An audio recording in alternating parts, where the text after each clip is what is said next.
So I have a quick question for each of the speakers, and then we'll open the floor for the Q&A. And we also have some audience on the Google Hangout, and it will be great if we could have questions from those as well. So, so I'll just go in the order in which the speakers presented. So my first question is for Avi. So Avi, so what role do you see for for institutional channels like venture capitalists in the crowdfunding process? Do you see them getting more involved in crowdfunding or less? So, I guess this is thinking on the equity side at some level, or even not. Institutional investors are increasingly asking and demanding evidence from crowdfunding before you get your money. So it's not so much that they're going to be facilitating the crowdfunding or they're going to be part of it, I don't think, but it's a very good signal that you have demand. And so we're already seeing VCs and angels saying, well, come to me once you've shown that there's 2,000 people who want your product. Once that happens, then we can talk. Great. Ethan, so we talked about the 80-20 rule earlier on. So do you see some of that in your own platform, that 20% of the projects raise 80% of funding? And if so, do you have any plans to address that? That's absolutely the case. And I don't know what you mean by address it. Change it or? Yeah, I mean, is that a good thing in terms of you would typically want the money to be spread across different projects? Yeah, I mean, I think I don't know if it's something we actually talk about a lot, right? We wonder if we can improve the ability for all those fundraisers that don't raise any money that Yancey talked about on Kickstarter. We have the same issue on GiveForward, and I imagine on every single crowdfunding platform, there's that same exact issue. And we think about, can we get those people to raise more money? And when we talk to them, we ask them afterwards why they haven't raised money. A lot of the time is they say, I didn't send anything out to anyone. So there's certain things you can do. We can hope to try and move people, but a lot of people, there's nurture versus nature, and some of the people who are very motivated to raise money are going to raise money, and some of the people who are not quite as motivated, we haven't seen that much success to date in moving the needle for them, but we keep trying. Cool.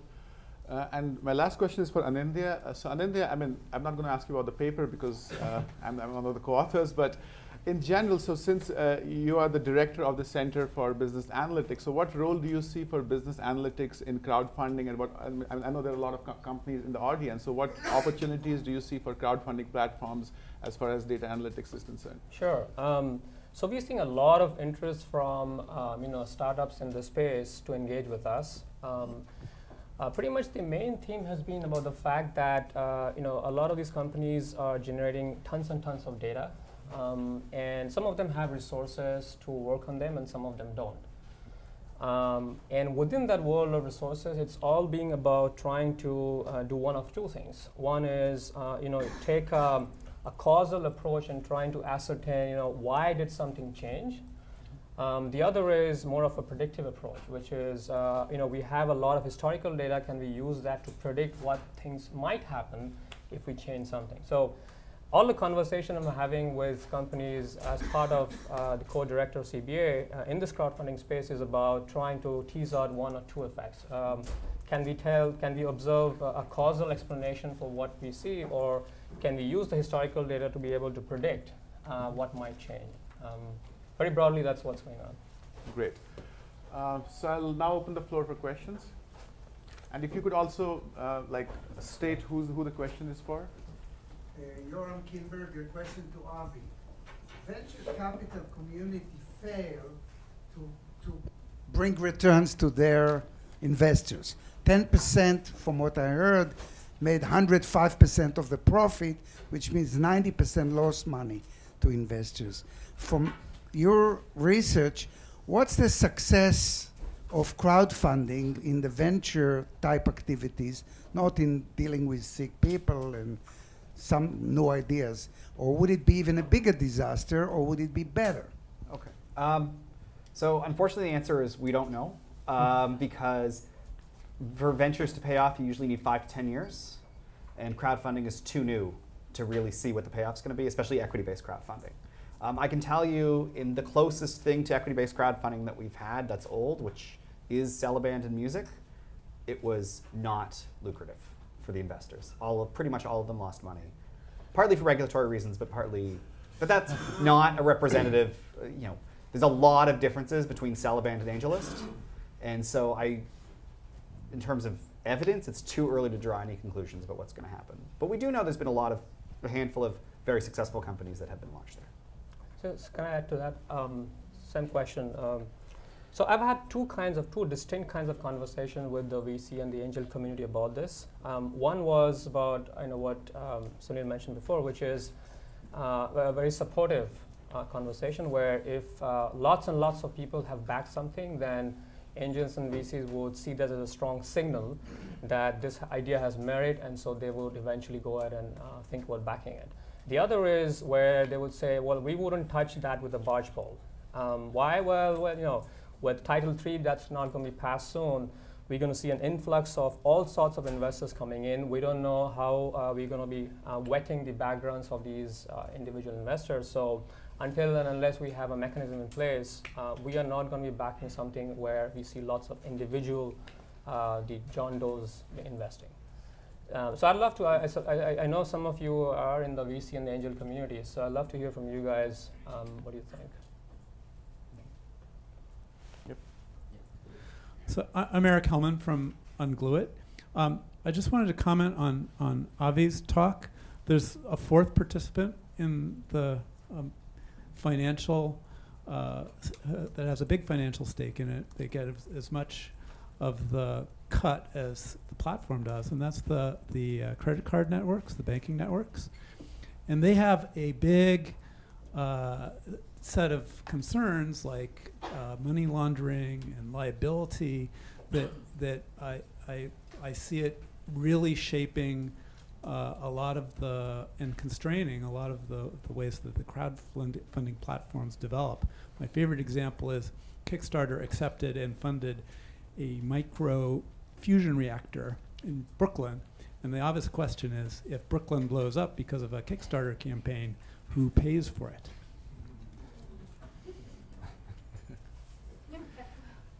Okay, so there wasn't really a question there. Legal question. So the credit cards are certainly going to be part of an extra piece of the story. I could, if we really thought about it, we could say, well, there's a lot of other people with interest. The insurance companies who might be not just the credit cards might be part of this too. So thinking about the core three versus other players who have influence in this ecosystem is a great idea.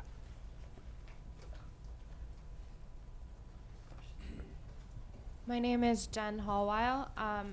This question is for Avi. You mentioned that fraud is a major issue that has to be addressed with these platforms. Is there any data on what percentage of projects turn out to be fraudulent? I think, is Ethan here? Yeah. Okay, so he's the expert on that. I was citing him when I was talking about it, so. Hi. Okay, I'll talk later about my research, but remembering off the top of my head, I think it was 3.5% of projects that raised over $5,000 in technology design and video games, and I found similar numbers in art projects, seemed to make no effort to deliver and went silent. That's less than 1% by the actual money that went in, right? So 85% of projects deliver late, some of them fail, but in terms of actual fraud, it's a very small number relative to other sets of fraudulent projects. I mean, I can answer that question for GiveForward. It's helpful.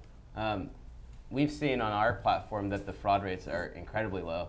In large part, I mean, we have lots of mechanisms in place, as well as our credit card processors have mechanisms in place as well. But in large part, it has a lot to do with that friends and family idea, and we have a flagging system. So the public is very suspicious of anything that looks fraudulent. They flag it, we investigate, we usually take it down.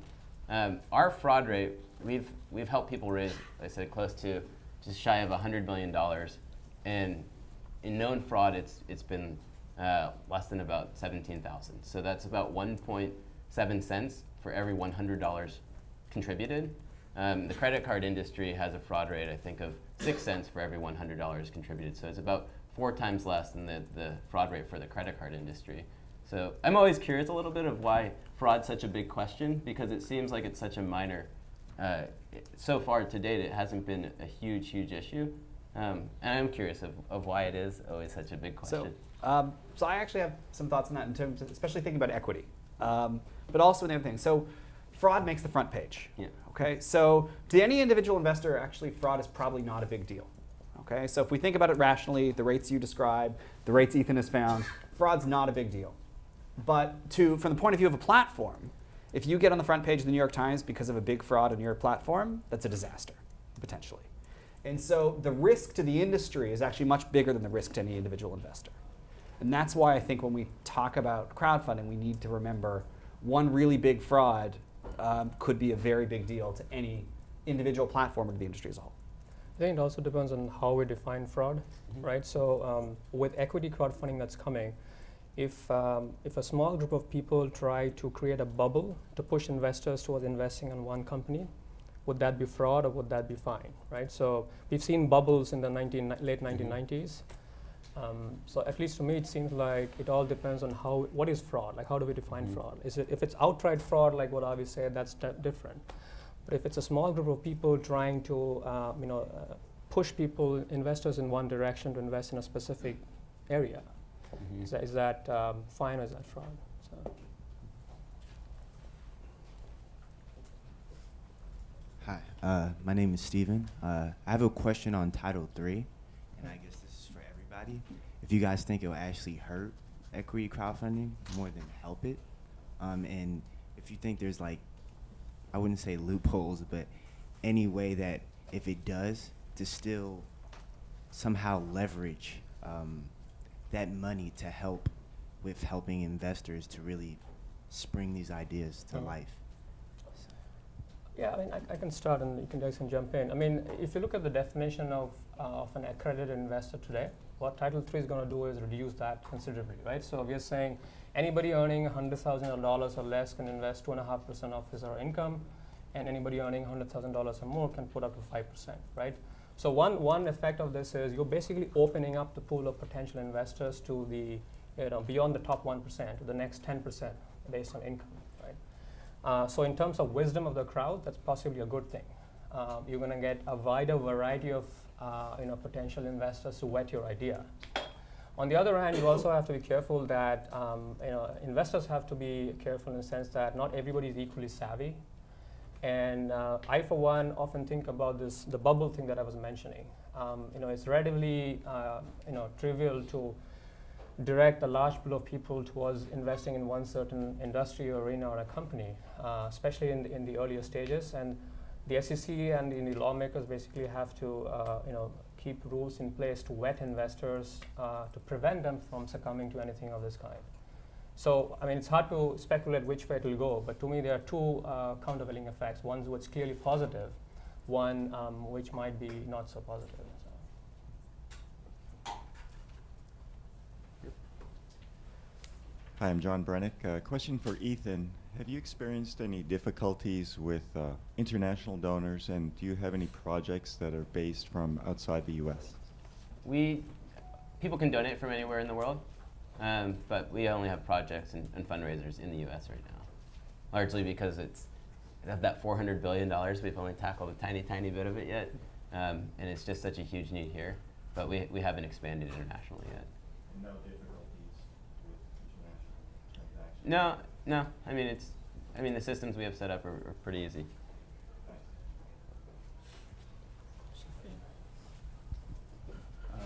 Francois here. Following on that, you made the point about the healthcare system and rising prices. Now, you're dealing with some of the symptoms for individual people. Do you see a role for crowdfunding to deal with the causes of healthcare problems? I mean, I don't pretend to be able to, we started this company with two people who knew nothing about what they were doing to be able to solve the healthcare problem. We believe that in the meantime, right, that's a problem that's going to have to be solved by lots of really, really smart people across the country working together. We can play a small part in ameliorating the symptoms until that problem is solved. I don't know how we're going to be able to solve that, but I know that the families that are dealing with this broken system every day and being able to help them is where we can kind of do our part.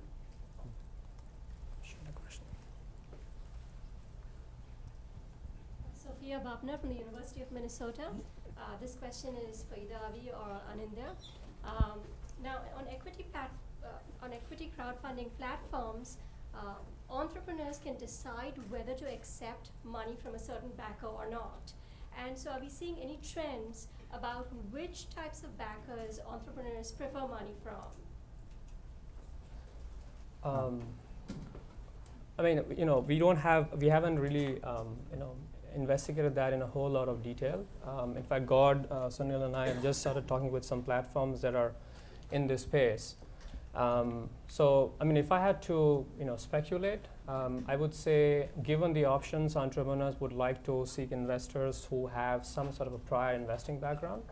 Now, some platforms are having conversations about making that visible. So, if I'm the entrepreneur and I'm trying to decide who to seek investments from, I would be able to click on someone's profile and look at what prior historical evidence suggests that this is a suitable investor or not.